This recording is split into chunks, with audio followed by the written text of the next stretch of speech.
பூங்குழல் Abirami கடைக்கண்களே என்றென்ற Abirami butter பாடியது போலே மதுரையிலே மீனாட்சியாக, காஞ்சியிலே காமாட்சியாக, காசியிலே விசாலாட்சியாக, திருவானைக்காவிலே அகிலாண்டேஸ்வரியாக, சிதம்பரத்திலே சிவகாமி அம்மையாராக, வைத்தீஸ்வரன் கோயிலிலே தையல் நாயகியாக, திருவாடானையிலே ஸ்நேகவள்ளி அம்மையாராக, திருச்சுழியிலே துணைமாலை நாயகியாக, மடப்புறத்திலே எந்தாய் பத்ரகாளி அம்மனாக, ஆனைமலையிலே மாசாணி அம்மனாக, காளியாக, நீலியாக, பத்ரகாளியாக, அங்கேயர்கண்ணியாக, அகிலாண்டேஸ்வரியாக, அழகு நாச்சியாக, எத்தனை பேரு எவ்வளவு ஊரு, ஒவ்வொரு ஊர்லையும் ஒவ்வொரு பேரு, ஒவ்வொரு பேருக்கும் ஒவ்வொரு பெருமையும் சிறப்பும் இருக்கு. அதுலயும் பாண்டி நாட்டு சிவசலங்கள் 14 ரொம்ப சிறப்பானது 14 அப்படின்னு இடம் பெற்றிருக்கு தேவார பாடல்ல. அதுல ரொம்ப சிறப்பு அப்படின்னா திருச்சுழி. திருச்சுழி பக்கத்துல தானே இருக்குங்கிறது. ஆமா, நிறைய பேருக்கு நிறைய ஆலயங்களோட பெருமை நமக்கே தெரியல. இன்னைக்கு மதுரை மீனாட்சியம்மனுடைய ஆலயம் மதுரைக்குள்ளதான் இருக்கு.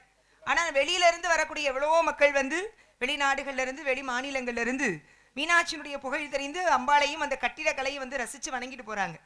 ஆக ரொம்ப நமக்கு அருகில் இருக்கக்கூடிய ரொம்ப அற்புதமான ஒரு சிவஸ்தலம் அப்படின்னா திருச்சுழி. திருச்சுழி அப்படின்னாலே அங்க இருக்கக்கூடிய தெய்வத்திற்கு பூமிநாத சுவாமிகள் துணைமாலை நாயகின்னு அம்பாளுக்கு பேர். இந்த திருச்சுழி உருவானதே பாருங்க, இந்த உலகம் எப்பொழுதுமே அழியணும் அப்படின்னா பஞ்சபூதங்கள்லதான் அழியுமா, நிலம், நீர், நெருப்பு, காற்று, ஆகாயம். அந்த வகையிலே பிரளயம் ஏற்பட்டு, பிரளயம்னா தண்ணீர், தண்ணீராலே இந்த உலகம் அதாவது பாண்டி நாடு மூழ்க போற சூழல்ல சிவபெருமான் நடனம் புரிந்து தன்னுடைய கால் கட்டை விரல் மூலமாக ஏற்பட்ட அந்த தண்ணீருடைய மொத்த தண்ணீரையும் பிரளயத்தையும் ஒரு சுழியல் மாதிரி ஏற்படுத்தி அந்த சுழியலுக்குள்ளே அடக்கினாரா. அதனாலதான் பிரளயத்தை ஒரு சுழியில் அடக்கியதால் ஊருக்கே திருச்சுழியல் அப்படின்னு பெயர். இப்ப மருவி திருச்சுழி அப்படின்னு இருக்கு. பொதுவான சொல்லுவாங்க திருச்சுழிக்கு மறுசுழியே கிடையாதுன்னு. திருச்சுழின்ற ஊர் ஒண்ணுதான் இருக்கு, அதுக்கு தகுந்த மாதிரி வேற அதே மாதிரி பேர் வேற எந்த ஊருக்குமே கிடையாது.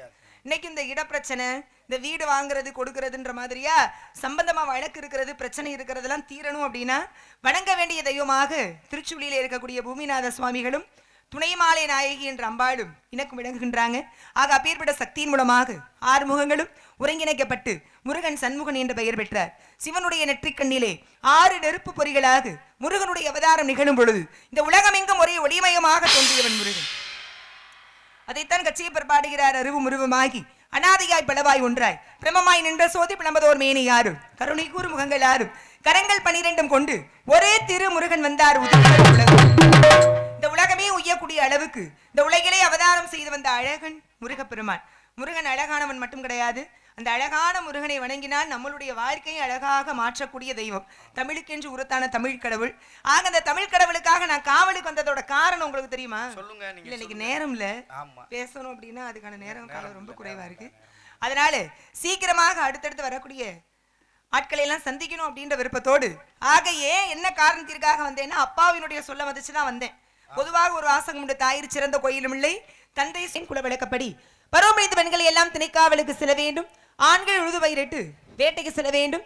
இது எங்களுடைய இன வழக்கமாக நடந்து வரக்கூடிய ஒரு சம்பிரதாயம். அதற்கிணங்க என்னுடைய அருமை தந்தையார் முருகப்பெருமானுக்காக திணை விதைத்து திணை பயிர்களை எல்லாம் பறவைகள் கொய்து விடாவண்ணும் கண்ணும் கருத்துமாக ஆளோளம் சோ என்று பறவைகளை விரட்டி வாருங்கள் என்று திணைக்கு துணைக்காக என்னையும் எனக்கு துணைக்காக தோழிகள் எல்லாம் அனுப்பி வச்சிருக்கிறாரு. அண்ணன் இன்னைக்கு தோழிகள் வரல, அண்ணன் வந்திருக்காங்க.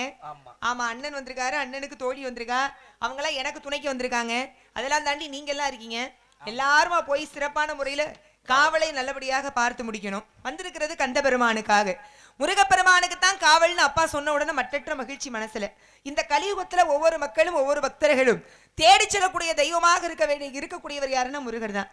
சுக்குக்கு மிஞ்சிய மருந்தும் கிடையாது, சுப்பிரமணிய கடவுளை மிஞ்சிய தெய்வம் கிடையாது என்று இந்த உலகத்தில் வாழக்கூடிய மக்கள் எல்லாம் போற்றி துதிக்கக்கூடிய தெய்வமாக முருகப்பெருமான் இருந்து அருள் செய்கின்றார்.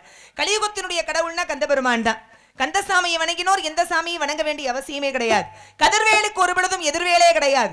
செந்தூரானை நாடி சென்றோ எந்தூரையும் தேடி செல்ல வேண்டிய தேவையே கிடையாது. அப்பேற்பட்ட இறைவன் முருகன், அவனுக்கு நிகழும் காவல் சிறப்பாக நடக்க அம்பாளை வணங்கலாம். மகமாகி சமயபுரத்தாகி